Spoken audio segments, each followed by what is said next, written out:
What's going on? No horsing around family. Zach Boyd back at it again. Guys, I want to apologize. Stephen Burke not feeling so great. He might pop in here in a little bit just for a short little something.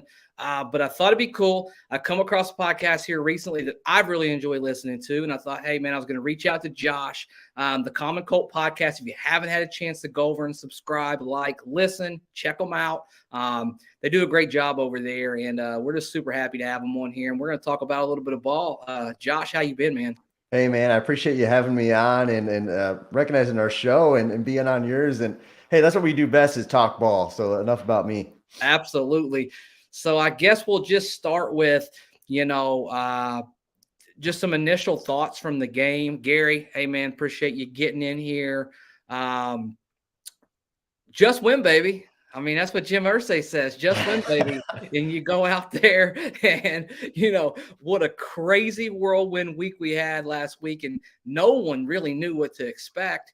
And lo and behold, Indianapolis Colts come out victorious against the Raiders, man.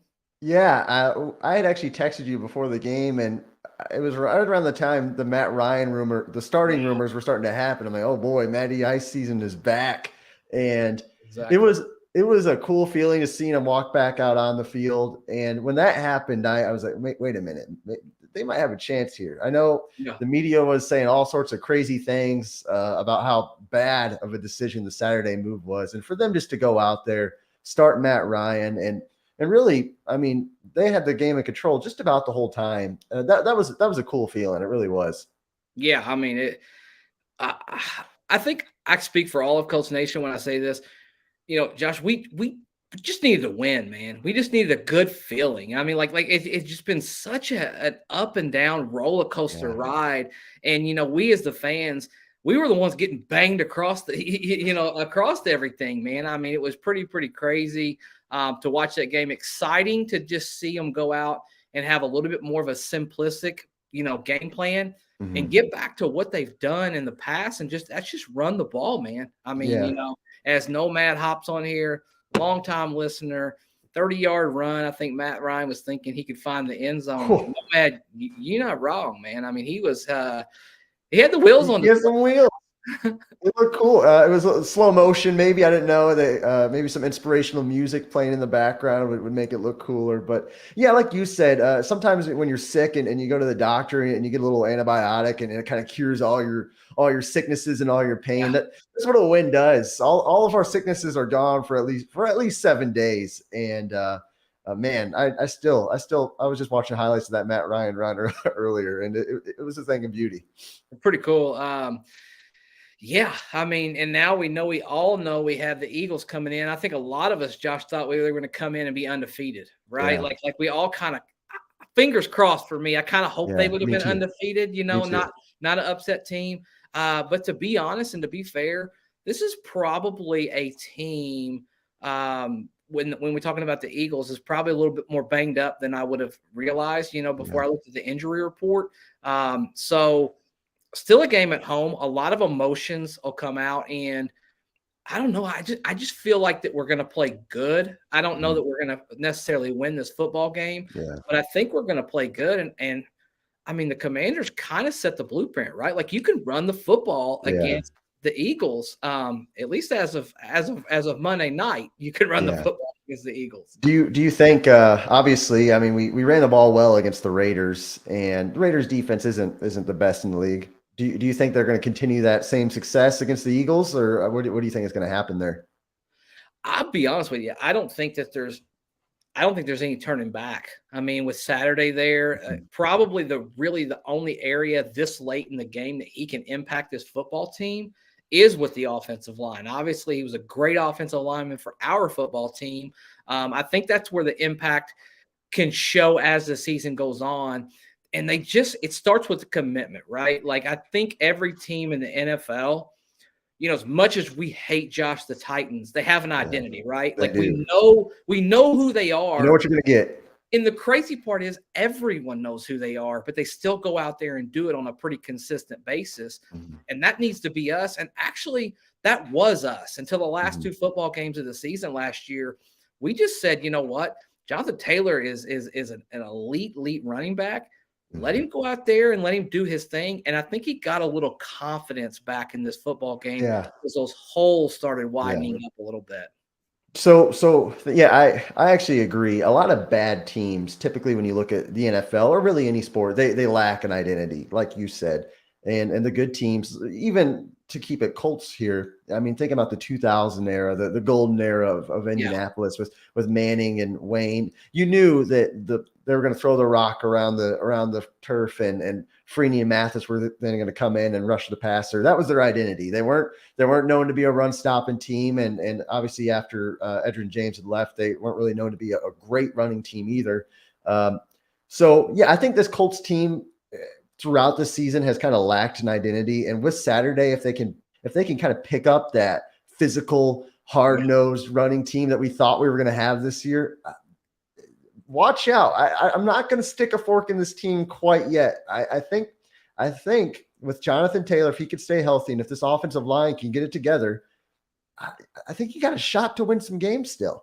Yeah. I mean, I think that, I was talking to my wife earlier. I was saying, I'm not really going to judge this performance off of necessarily a win or a loss. I'm going to judge this performance off of how well we play, when it comes right down to it. Competitive. Normally, it is for me, and it kind of seems like I'm talking out of both sides of my neck, because anybody who's listened to me on the podcast, it's always been about wins or losses, ultimately. But I think that if they can just be a really good, solid football team, that's something to build on as this season goes on. And, I just think there's no other way right now to win the football games other than finding a way, somehow, some way, to keep that commitment to running the football. For all intents and purposes, Jonathan Taylor's your best player. I mean, there's just no question about that. So you're going to have to do that. You're going to have to do that against good teams as well as bad teams. Getting into some of these comments, Wyatt Law says the Raiders must have, win must have been a confidence builder, but reality is coming to town Sunday. I know we can beat Philly, but can't keep shooting ourselves in the foot. Yeah. That's a really good, that's a really good thing that Wyatt put up there as well. Yeah, I mean, even the Michael Pittman Jr. fumble, which he came back, he chased it down, he got the ball back. Those are the plays all season long that have just been absolutely killing this football team. Yeah. And ultimately, if you continue down that path, you're not going to win football games against the upper echelon of the NFL. Yeah, thinking about that, and to Wyatt's point, Matt Ryan didn't have any fumbles and he didn't throw any interceptions against the Raiders. If to his point, if he can keep that kind of performance up next week, and if you don't have a random fumble by like a QT or a Jonathan Taylor fumble, then you got a shot. Like you said, run the ball, don't turn it over. It's a simple recipe. It's so simple, but it's so hard to do, especially when you've turned it over as much as the Colts have this season. And D Love says, I could have ran through the holes and I smoked cigarettes. So hey, there you have it. The line played well on Sunday. Really did. No doubt about it. No, man, it looked like we're a little more what we were doing with JT and Matt getting passes off. Still needs work. No doubt about that. Really, I don't have a lot of complaints. I mean, other than the fumbles and then the Matt Ryan, trying to elude the pass rush there and taking that 13-yard sack and kind of pushing us back. That was a really bad play on Matt Ryan's part there. But all in all, I mean, you got to be pretty happy with Matt Ryan's performance. I mean, you really do. Considering the fact that he hadn't played the last 2 weeks and he was kind of nursing an injury, and then he comes into the game and really, I mean, doesn't really throw any risky balls or anything. Just played a nice, clean game. That Matt Ryan, I think, is the Matt Ryan Colts fans were hoping when he got traded to the team. A calculated game manager, and the scrambling on top of it. I mean, I felt like we had like Lamar Jackson out there for a second. It was cool to see. Yeah, it was pretty wild to see. I mean, he just kept going and going and going. Back in. Holy cow, man! Like this guy's out here. He's rejuvenated. 2 weeks off, and he's rejuvenated. Hey, Tyrell, man, thanks for stopping by as you always do. They surprised Tyrell, and if they keep blocking up, they have a chance. No doubt about that, Tyrell. That's going to be the theme as this season goes on. I mean, we might even have to break our run the damn ball hats out again, I mean, before the season's up. But it really does matter. And defensively, we got to give a little bit of love. I mean, Stephon Gilmore, oh my gosh, what a play. Clutch. Bobby Okereke. I mean, if you want to talk about the play, people don't talk as much about that, but that punch out from Okereke, because he was beat. I mean, he just was. He recovered and he punched that ball out. Might have saved our season, honestly. Like that's how big of a play that was for us, Josh. The linebackers, and like you said, that play specifically, we can use that as a highlight play. But without Shaquille Leonard, obviously, and he's not going to play this year, but without him, the linebackers have really stepped up, and I've been impressed by Bobby Okereke and that play and just kind of his development from. It was right after at the beginning of last season. He seemed. I was a little skeptical on his development, and I feel like he's really taken a stride this season in the right direction. Yeah, no doubt about it. Corey Lampkins, thanks for hopping on here as you always do. I think everyone's excited to see the Matt Pryor experience over with. You ain't lying, brother. I mean, that is even when he came out there for the one play, Josh, when Braden Smith got hurt, I thought, oh boy. Can you just get anybody to suit up other than him? I mean, like I think we are going to have Matt Pryor PTSD for a very, very long time after this season's over. But let's just hope that experiment's over for sure. Let's get to a couple of these questions. I seen this one by Addison here. Shaq getting the 2017 Andrew Luck treatment. Colts are kind of known as a team who, or I can't say they're known, they're accused of not being forthright with injuries sometimes. Right. Andrew Luck being one of them, obviously.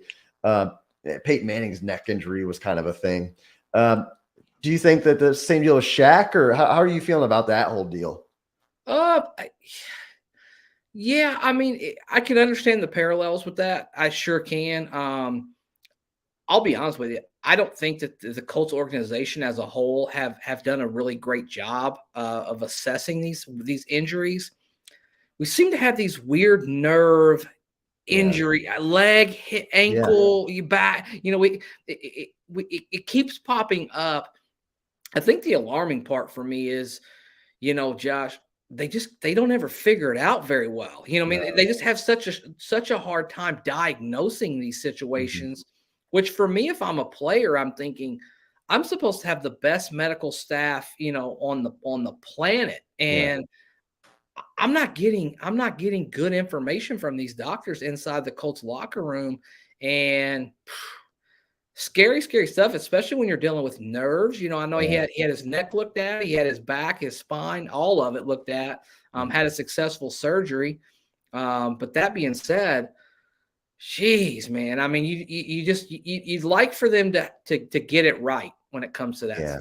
How do you think, like you said, I mean, the Colts should have access to and probably do bring in some of the best doctors in the world. It almost just has to be a freak thing. Anytime you're dealing with the neck or the back, maybe it is just a guessing game. And obviously with Shaq, he was training to play and he tried playing, and it just didn't work out. But it is, for me as a fan, it does raise a little bit of concern, just given our history, a PTSD with the Matt Pryor situation. And I think that kind of rings true. Anytime you see a Colt star player with an injury now that's kind of lingering, I think the question does have to be raised. And that's a good comment by one of the fans. Yeah, man, I definitely going to say that. Yeah, I mean, when you're talking about these injuries to these star players, sometimes you only get one chance, and I think that makes that's the scary part, especially when you pay a man almost $100 million over 5 years, and you're going to need something back in return for that. When it comes to that, let's get to this stuff right here. Sorry about that. Nomad, punch it out, Shaq campaign, like it, love it, like it. Want some more of it, honestly. I believe my Colts are going to win out and we can make the playoffs this season. Look at RJ, man. Hey, Super Optimistic. I optimistic. like it. I like it. Class running over, not just half full. I mean, it's running It's filled up. It's I mean, when it awesome. comes to it, don't forget, we also managed to find a way to let Vegas come back and almost beat us. Good teams find a way. Nice win, not vice versa. And then The defense did get a little soft there at the end of the game. Wyatt did make a good point there. I wish they would have tightened up a little bit more, but hey, Carr, he's not a bad quarterback either. Yeah, no, I mean, and Devontae Adams, I mean, come on, that guy's good. I mean, I think the guy's as good as it get. We got Steven piping in here, man. He's loving the show. He's been on the mend. He's not feeling great. He just might have to jump in for a take or two. You know what I mean? Hey. Just to have a little something to say when it comes right down to it. I mean, let me ask you a question. As far as moving forward, we've talked about the recipe of the run game. How much faith do you have in this current regime of being able to get this offensive line to just, you think this was a one-off and this was hey, we played a bad team? Are you still kind of the mindset, Josh, jury's still out for me? Or do you feel fairly confident that, hey, I think we might have something here? I think the jury's still out, but I am optimistic. Maybe not as optimistic as some, but when I think the run game, obviously the line has had its fair share. It takes a majority of the blame, just in general with some of the blocks they've just gotten beat on, just a lot of mishaps. But I also want to point out the play calling was incredibly predictable. And I do think that new play caller, I mean, it opens things up. When the play caller's in rhythm, the passing game seems to go a lot better. The defense doesn't know what to expect. A nice balanced approach. I think last year, towards the end of the season, we got too run heavy. I know we had the run the dang ball thing going on, but I think you can get too one-sided in that as well. So having a nice balanced approach to help your offensive line, who may be struggling, is a good way to go. Just like when your offensive line can't pass block too well, you're as an offensive coordinator, you don't keep calling 7-step drops. You start calling 3-step drops and things like that to help. So passing and run situations and running maybe out of more spread formations, things like that might help the team. And having a new mind as an offensive coordinator is kind of a big deal, and it might help them. Yeah, there's no doubt about it. We got Stephen Burton coming in here, doing his best situation. He's running out of the tunnel, man. He's been sick. He went back there and got a little medication going, and he's got a little something to say. Floor is yours, Stephen Burton. What say you, my friend? It's like the flu game, man, right? No, so I had to jump in real quick. I'm watching it. Y'all are doing a great job, man. I'm sorry I can't hang on too long. Nobody wants to hear me and myself talk too much, but I had a quick thing that I wanted to talk real quick about. Something that I noticed, Zach, you had pointed this out, talking about the Raiders game and things that we were looking for. And you had pointed something out to me previously, and I felt the need to at least jump on here and at least point it out to the No Horson family, is the kind of the pep and the step, right? Like something that we had talked about with the O-line on air, off air, was Big Q used to always be the first one to the player, right? Down the field. First one picking him up. First one running out in front. And we hadn't seen that this year. Yeah. And it is something that was very evident to me throughout the Raiders game, that he was the first one kind of quote unquote on the scene every time. There seemed to be a different energy. And in all the decisions that Saturday made, starting Matt Ryan, everyone likes to focus on that one. Y'all brought it up too. To come in and shift kind of around what a lot of us had really wanted to see. We wanted to see Fries in there at right guard. We wanted to see Pryor done. We wanted to see Raymond at left tackle. And he did those changes. And to hear kind of them talk afterwards too, and to hear him speak this week, like, he was very open and very honest, which I love about him already. I love how open and honest he is, that he spent 85% of his time last week in the offensive rooms. He trusts Gus and them to do what they need to do on defense, and he challenged the O-line. you know, and he challenged you. And I think you could see that. I think you saw now, like we say, is it a one-time pop? I'm leaning towards no, only because I think the cachet that he carries in the building. I want to see what happens this week. I want to see, does it carry over? In my sick haze, I didn't get to watch a whole lot of the Monday night game, but I got to see a lot of the replays, and obviously being sick for the last 2 days, I've watched a lot of highlights, and they definitely laid the blueprint. And the funny thing is, a lot of times we talk about that all the time, right? Hey, they've laid the blueprint down for how to beat them. And a lot of the times you come back and you say, but, you don't have those players. You're right. The Colts have a better running back. The Colts potentially, if they play up to what they're supposed to, have a better O-line. The Colts, in my opinion, have a better defense than the Commanders do. So, like, the blueprint's there, but you also actually have the pieces to implement the blueprint. So I could go on and on. I'm not going to hijack it. I wanted to come on. I wanted to kind of give that little take. I'm not going to give my prediction. I'll tell Zach it later because I know we always do it with the tail end. So I'm not. I'll drop it in the comments because you guys know I'm gonna be watching to the very end. And No Horse and Family, thank you guys for tuning in. Give them love. Keep going with the chat, you guys. There you go, Stephen Burton, man. Thanks for hopping on, brother. We'll see you soon. Get well. Look at that, man. Hopped in there real quick. Flu game. Michael Jordan right there. Yeah, man. Michael Jordan flu game. Hey, he made a great point, when it comes down to, Big Q. We've talked about that. White even mentioned that in the comments. It's kind of a perfect amount of timing right there. Mm-hmm. I thought Will Fries played through the whistle pretty well. It wasn't perfect, but I thought he really played through the whistle. He seemed to be very, very strong and aggressive in his blocking as well. He had a lot of pride there on that right side as well. What else did you notice? Obviously, Big Q stands out. Did you notice anything else on that offensive line that you liked? Oh man, this is a great takeaway from this game. Yeah, no, I just to echo some of those thoughts and watching the post-game victory speech that Saturday had in the locker room, he was really preaching physicality with that offensive line. And I like Reich. I was trying not to be on the fire Reich bandwagon until I had to be. And I liked him. I think he lacked a bit of a sense of urgency when it came to things like that. Great guy. Probably could fit somewhere as a coach, but just not here. When Jeff came in, you knew everybody's got their strengths and weaknesses. And his strength is he knows what it takes to be a successful offensive lineman and preach physicality. And I just noticed they were finishing their blocks. They were getting the 3 to 4 yard gains that they needed to keep them drives moving. Nothing really jumped off the page. I didn't notice any crazy blocking scheme changes, but it seemed like they did the little things right. And that's what they were screwing up at the beginning of the year is little things. Yeah, 100%. Guys, as we're kind of midway through this, I just want to give you a quick chance to go over, check out after you listen to this podcast, go out and subscribe to the Common Cold podcast. Josh does a great job, him and his co-host, a couple times a week, right? Like you're trying to get on there and put out a little bit of content for everybody.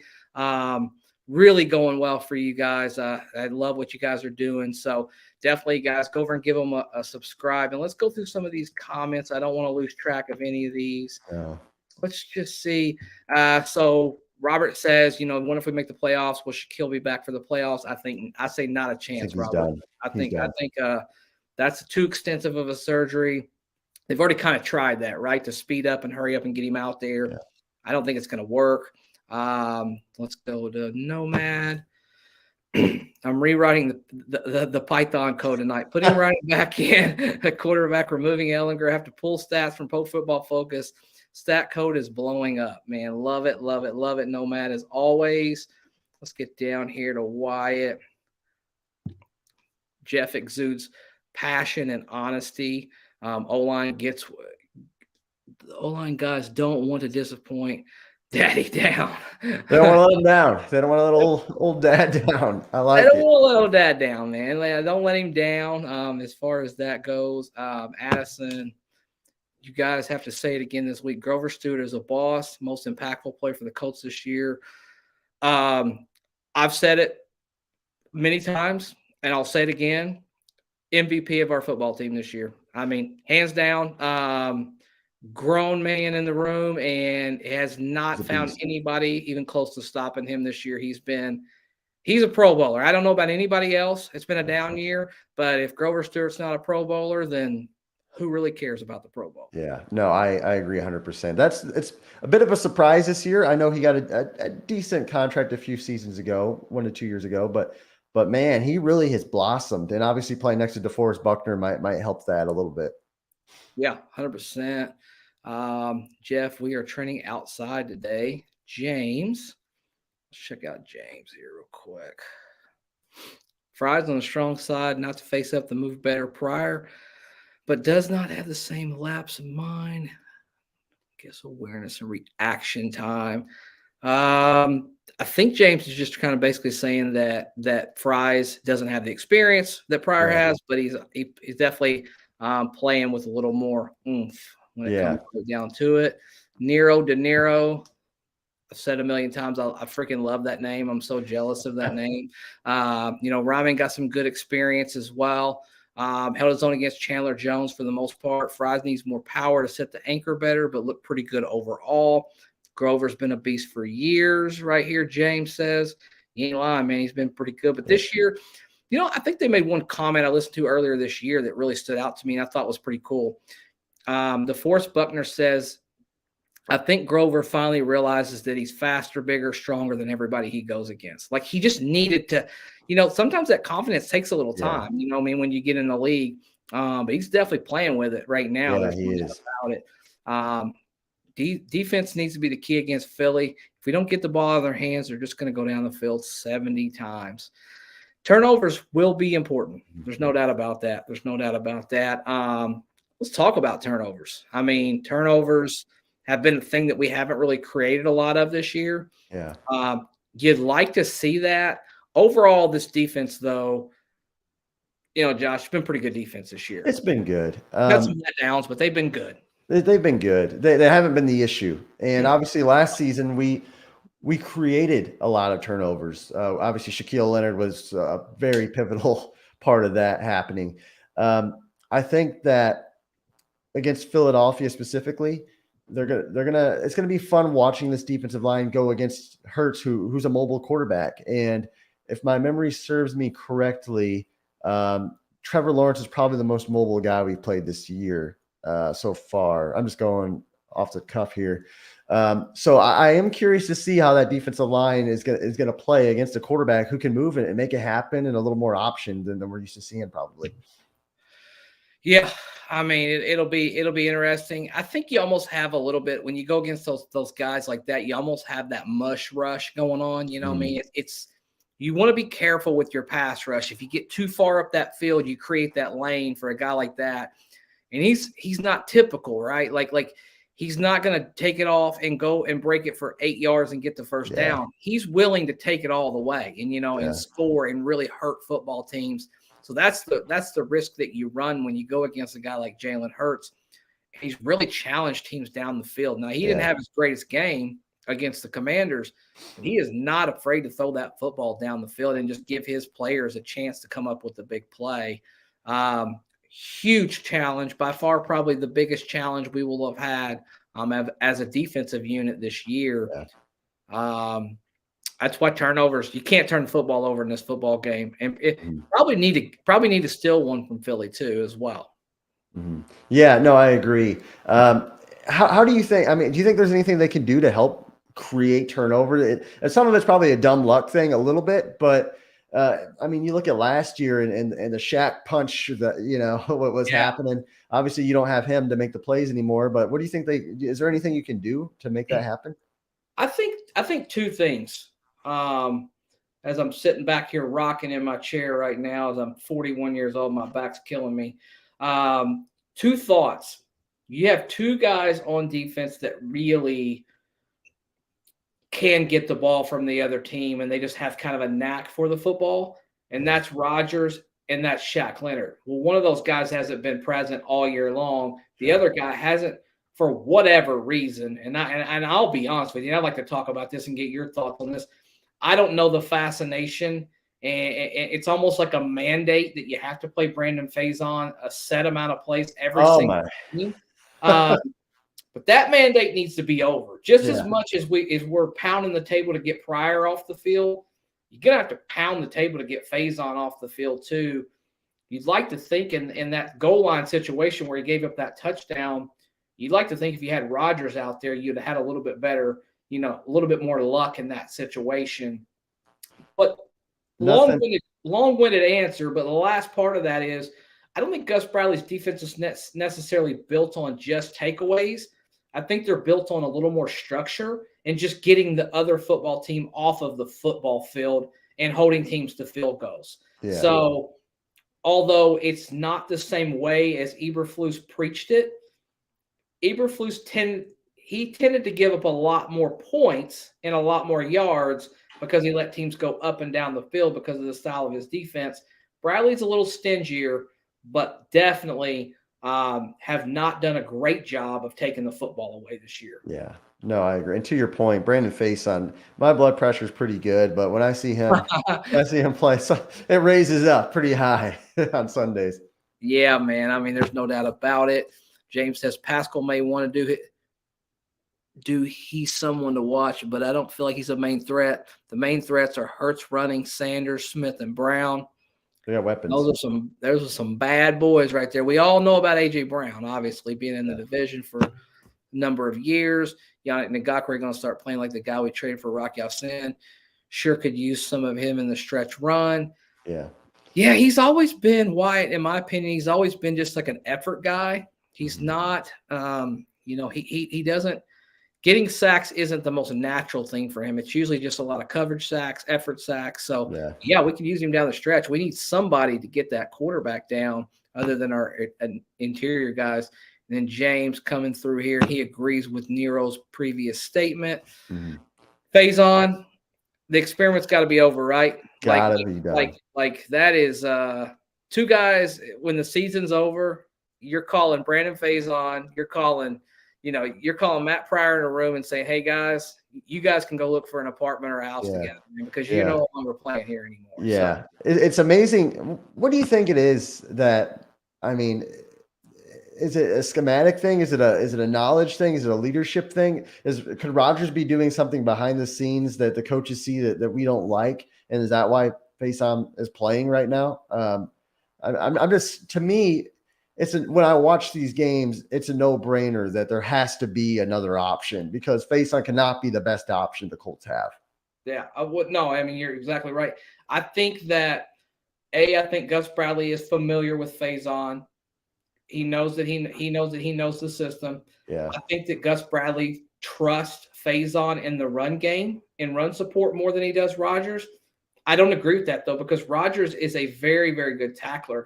He's a slight guy. He's not the big imposing cornerback that Chris Ballard normally goes for, but he's not scared to tackle, man. I mean, he's even had a punch out this year a couple times. He's got that ball out. He's just a playmaker, and I think we're saying it right here. He needs to be on the field. There's no doubt about that. When it comes right down to it, I'm all for Rodgers being on the field as much as possible because I just think the dude's special. And if anybody likes to go and nerd out and check out PFF, I think he has moved up to number 5 corner in the NFL right now as far as that grade goes. Before we get to some of your comments, guys, if you would like to, we're offering family memberships, $199, $299, $499. Anything that you do, you can donate to the channel. We're happy to help. It keeps the lights on, keeps the content going, pays for our streaming service. So we're super appreciative. And we always love your comments. Let's go over here and get to some of them. James says, Gus is in love with Brandon, the only real reason. Might be right, man.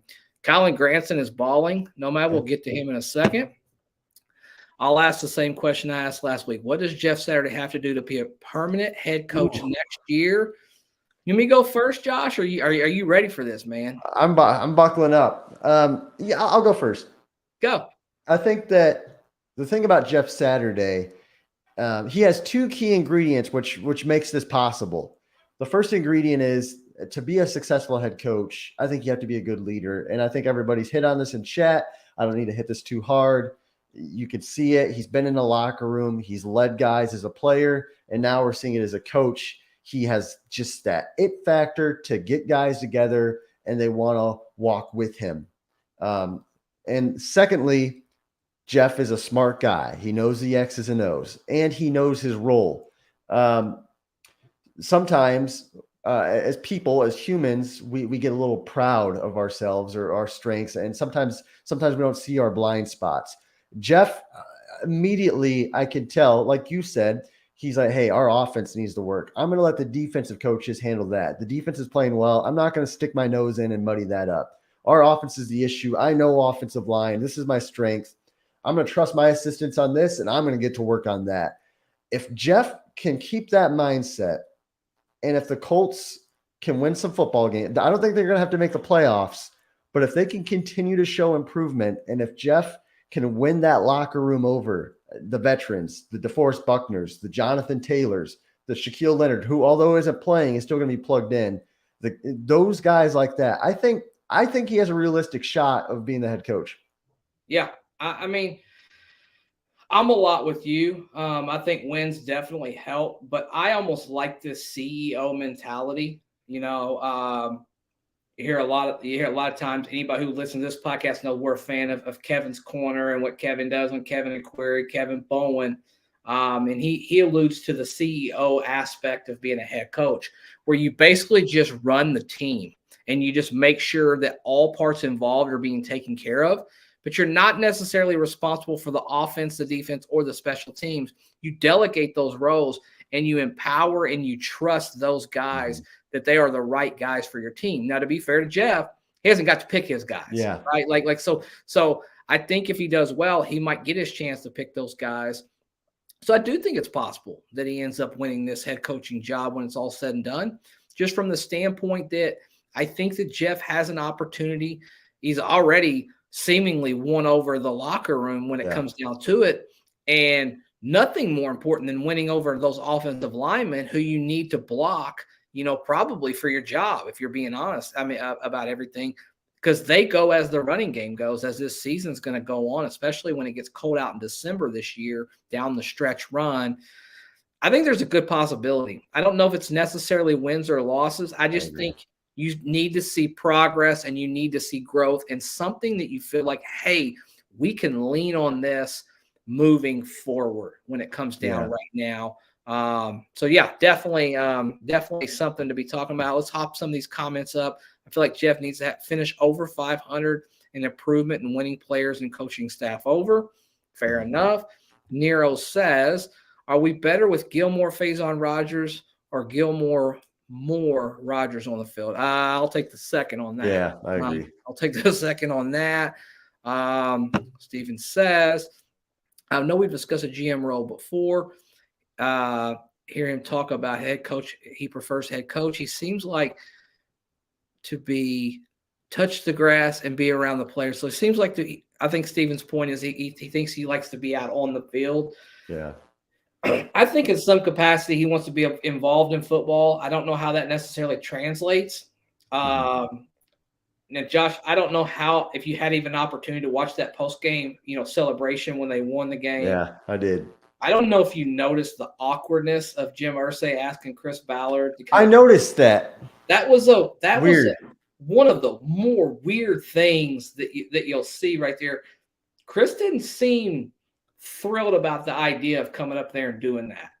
Yeah, I couldn't tell if I was looking into it a little too hard or not. So I'm glad you brought this up. I read there was an article on, I believe it was NFL.com that stated Chris Ballard and he wasn't on board with the Jeff Saturday hire. And you would think that in front of the team, Ballard would have stepped up and maybe at least kind of made it a little more casual. I know on our podcast, I kind of talked about, I didn't like some of how Chris Ballard handled the press conference, Saturday's introductory press conference. So to me, I don't think Ballard is completely bought in on this Saturday experiment at all, honestly. No, well, I think the writing's on the wall for Chris Ballard in some degree. And, anytime that you're in a position of power and you're basically stripped of that position of power and you're saying, hey, we relinquish your power in this organization, talked about it earlier, brought up a great point. Pridefulness can really get in the way of progress, right? And I think that's probably a little bit of what's going on. He's a human being.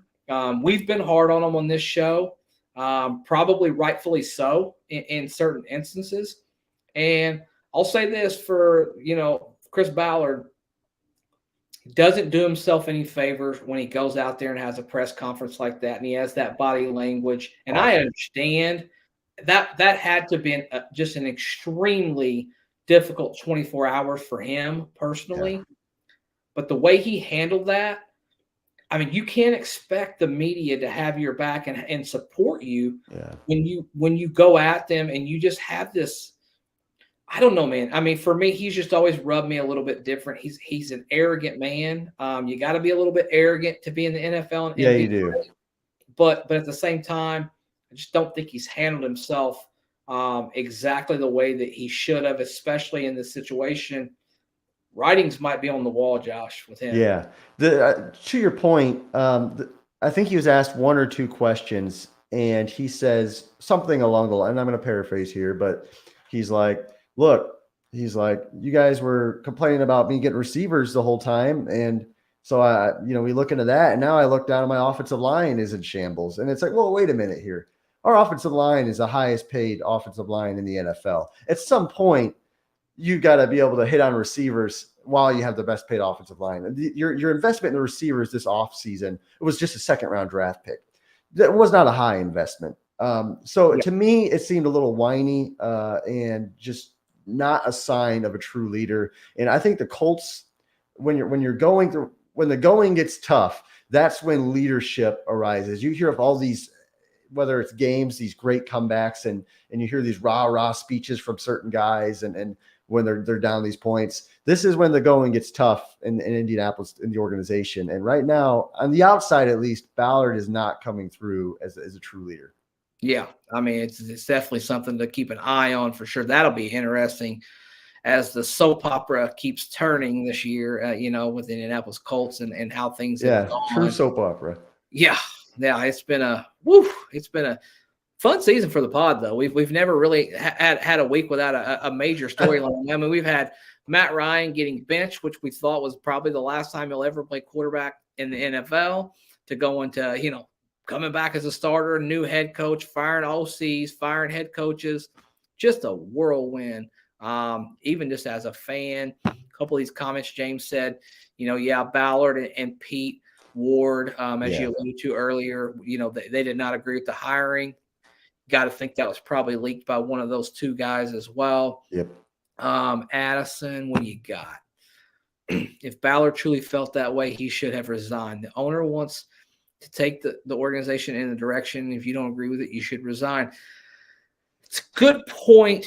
All I would say to that, Addison, in my opinion, probably the reason he didn't do that is the money's in getting fired, right? Like if you walk away from it and you resign, I don't know that you get that. Maybe there's a buyout, or maybe there's something they talk about and patch that up in the offseason. Yeah, there's multiple variables, whether it's a contract thing or, like you said, sometimes bridges aren't always burned. And additionally, he's also kind of working to get other jobs in the future if this doesn't work out. And for him to walk out on a opportunity where an owner might meddle in, other NFL owners like to meddle in, and if he just quits because his owner meddled in, then it could send a message to other owners that, oh, this guy just wants complete control all the time. So yeah, I mean, it actually happened to one of his counterparts, John Dorsey, who was considered a really good general manager, but that was his problem. He couldn't get along with ownership. Had two different stops there for sure.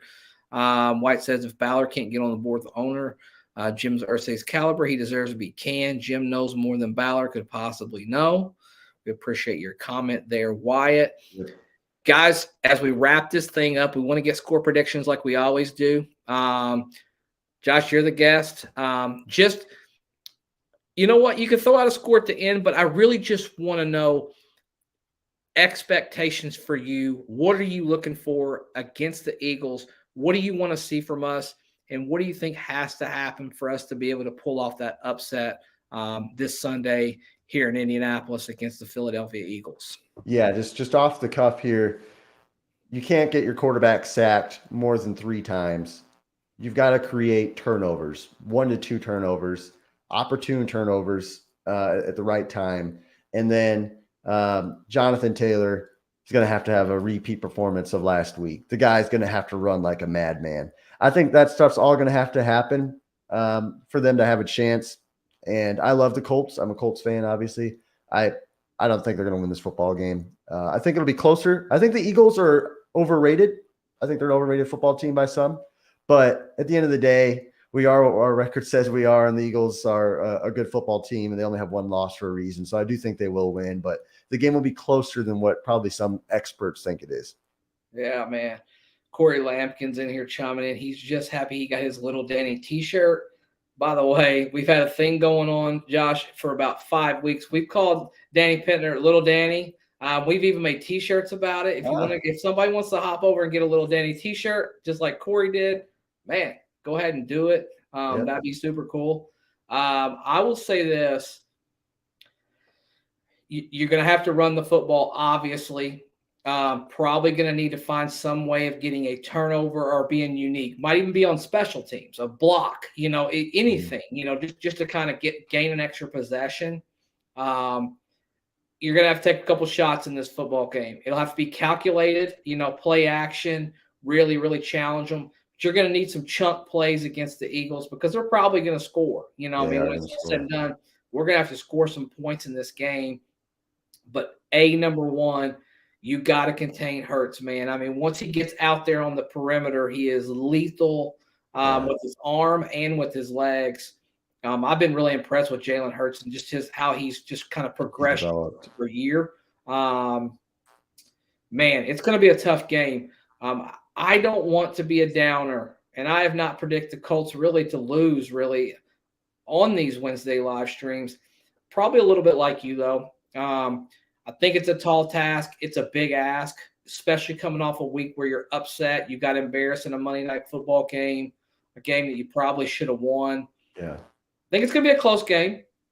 I think we play really well. I just think at the end, I think the Eagles may have a little too much at the very end right there and come out victorious. We'll get some of these scores up. Nero goes with 31-28 Colts. I'll take it. Yeah, we'll take it. If JT repeats last Sunday, 23-17. I'm with it. Eagles, cool. All we needed to do is what Washington did. Yeah, easier said than done, but you're right. I mean, we got to run the football like they did, and we've got a great running back there. There's no doubt about that. Steven chimes in, 24-21 Colts. Saturday goes 2-0 and get that massive 2020 Pittsburgh Steelers 5. Okay. I like it. Corey Lampkins, 27-20. Matty Ice leads a 2-minute drive for the lead in the W. I like that. Not been bad at the end of the year. Tell you what, the one thing, some of Matt Ryan, his project hasn't worked out, but the dude is clutch. I like that. The guy is clutch. I mean, he's Matty Ice for a reason. Like, he earned that name, I think he's fourth quarter comebacks in NFL history, by the way. Nice little fun fact. And actually, every game we've won this year has been a fourth quarter comeback. So I mean, and should have had one more on his resume if Blankenship makes that field goal. Yeah, I know. Got to think that field goal miss might come back to haunt us on week 17 when it comes right down to it. Okay. Yeah, I mean, that's about it. Guys, I just want to take a quick second and thank you guys so much for joining the No Horsing Around family. If you're new to the channel and you haven't joined the family, feel free to hit that subscribe button, hit those alerts so you get our Wednesday live stream. We do it every Wednesday, 9:15 Eastern time. And we're just so grateful just for the communication that we've had with you guys all season long. We're now over 2,000 subscribers on YouTube. Awesome. Something that Steven and I have worked very hard to connect with you guys. We've always said this from the beginning. This show is your platform. We're just lucky enough to get to talk about Colts football and kind of do it on your behalf. But we're just super thankful for you guys for joining it. And also, Josh, man, thank you so much for doing this. Just want to give you a quick second to kind of let everybody know what you got going on. You got your show over there, where they can find you and all that good stuff, whether it's Twitter, YouTube, and then we'll send this thing off. Yeah, man. First of all, I appreciate you having me on the show. It's been an honor. I love your show. I'm a fan. The Common Colt Podcast. Check us out on YouTube. The Common Colt Podcast. We usually post about twice a week, reactions to games and the kind of a midweek special. Our goal is just as Colts fans, me and my co-host Dan Hertzler, we're Colts fans who tell it how it is. You know, we're not gonna kiss up to the Colts because they're the Colts, but we're also trying to give them the attention that they deserve and trying to give them props. I think sometimes as fans we get a little too biased with our team, and we try to avoid that as much as we can, even though it's hard. So no, but honestly, I'm glad you had me on, and it's truly an honor to be on your show. Yeah, man, we'll definitely do it again down the road. If you and it's really cool, man. I mean, I love your perspective, love what you do. Stumbled across it, a couple weeks ago, and I thought, you know what, I'm gonna hit him up on Twitter and see if I can't get this guy on the podcast. And looky here, man. I mean, we're right here doing the Wednesday live stream together. Super, super cool. Guys, we'll end this like we do every single week. I love you. I know Josh loves you. Steven's sick at home and he still loves you. That's awesome.